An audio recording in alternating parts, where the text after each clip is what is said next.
Fabricland is celebrating its 40th anniversary. This perennial favorite among Canadians coast to coast really is so much more than a fabric store. Led by charismatic patriarch Manuel Manny Kimmel and a very tight-knit group of 7 business partners and executives, along with sons Warren and Ron, Fabricland has exceeded the founder's dream. Through the shared values of family, hard work, and dedication, this group of men and women has brought the Fabricland group of companies to the forefront of Canadian business, buying fabric around the world. Stay with us while we offer you some insight into the incredible Manny Kimmel, the dedicated team, and the extraordinary family behind it all, and share some of the secrets to their success. Fabricland, Fabricland.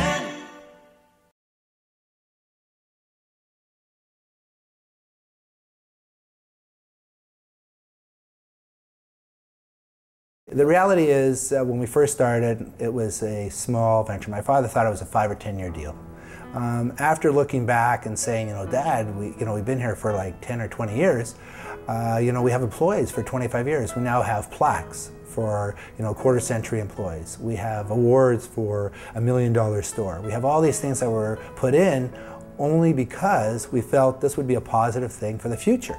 And therefore, we weren't looking back, we weren't considering it as a small venture or was going to close tomorrow. And I think all those became a positive reinforcement for the staff and, of course, the customer. Fabricland started in 1968, and it was an offshoot of the textile business that Manny Kimmel was involved in. He's been in the textile business since the 1940s. And he had basically 2 divisions. There was the Gaytown Sportswear, which was ladies' wear, and there was the Gaytown Textiles, which was the fabrics by the yard. And they used to sell to manufacturers, to other retailers, and so forth. And they used to operate out of Adelaide Street, 438 Adelaide Street. The upstairs was the ladies' fashion goods.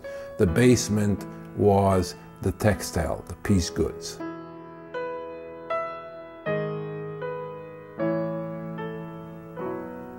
I was in buying one day in Gaytown, and Manny approached me and asked would I be interested in opening a store with him, a retail store, which he did not have at the time. And I said, yes, that would be very nice. I would think about it. So I did. I decided, yes, that's a very good idea. So we sat down one day and I said, what are we going to call it? And he said, well, I don't know. Think about something. So one day I was speaking with my mother, and I was born in Fruitland. So she looked at me and she said, well, why don't you call it Fabricland? And that's how Fabricland got its name.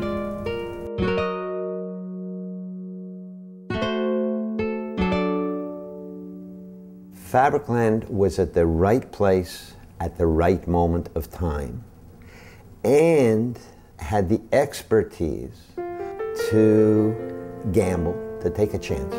In the beginning, they weren't kind of sure, 100%. It started out, slow, but it picked up speed very, very exponentially.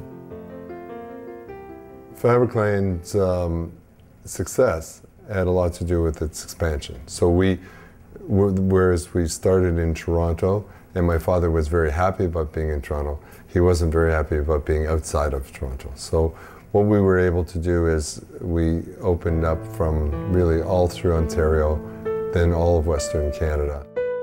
One of the things that was very successful about it is that we were very good at leasing. And we were very good at leasing because my father had taught me how to lease well. A lot of success and unsuccess had to do with the amount of money that you paid for rent. Rent actually was one of the largest components of the cost.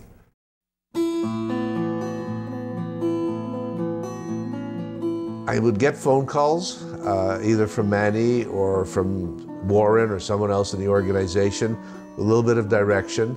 I worked a lot with Ronnie Kimmel at the time in setting up stores. He was the real estate end of things at the time, and all of a sudden I get a note or a phone call, oh, you have a new store in Edmonton, you better get up there, you're opening in a month. And it was just a whirlwind of action. We opened up 17 stores in 3 years. By the late 1970s, Fabricland was coast to coast from Victoria to St. John's, Newfoundland. Nobody envisioned that at the beginning. When they opened the first 2 little stores, we said, hey, we need an outlet for our fabrics. But then it just grew and it was accepted by the public, and it was a big event. When we used to open up a Fabricland store, we used to come in with a 2-page ad in the paper. The whole town would be lined up before the store opening. It was an event.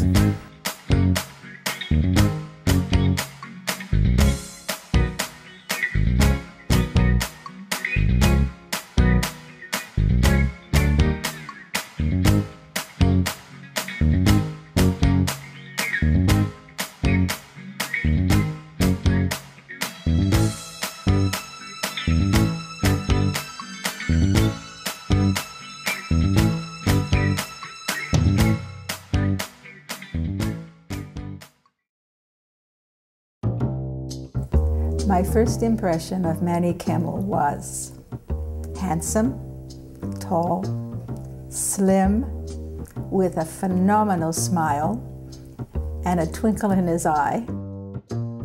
When I got to know him a little better, I realized that he was probably in business one of the smartest people I had ever encountered.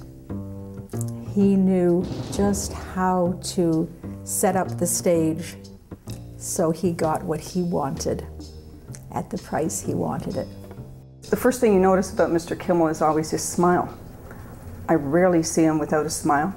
Extremely well dressed, and you have to look up toward him. I guess his charisma, or whatever it is just his personality is there that you have to just stand back a little bit from him. But he always smiled, and he always said hello. Instinct would indicate that this person was worth a chance. He would take the chance.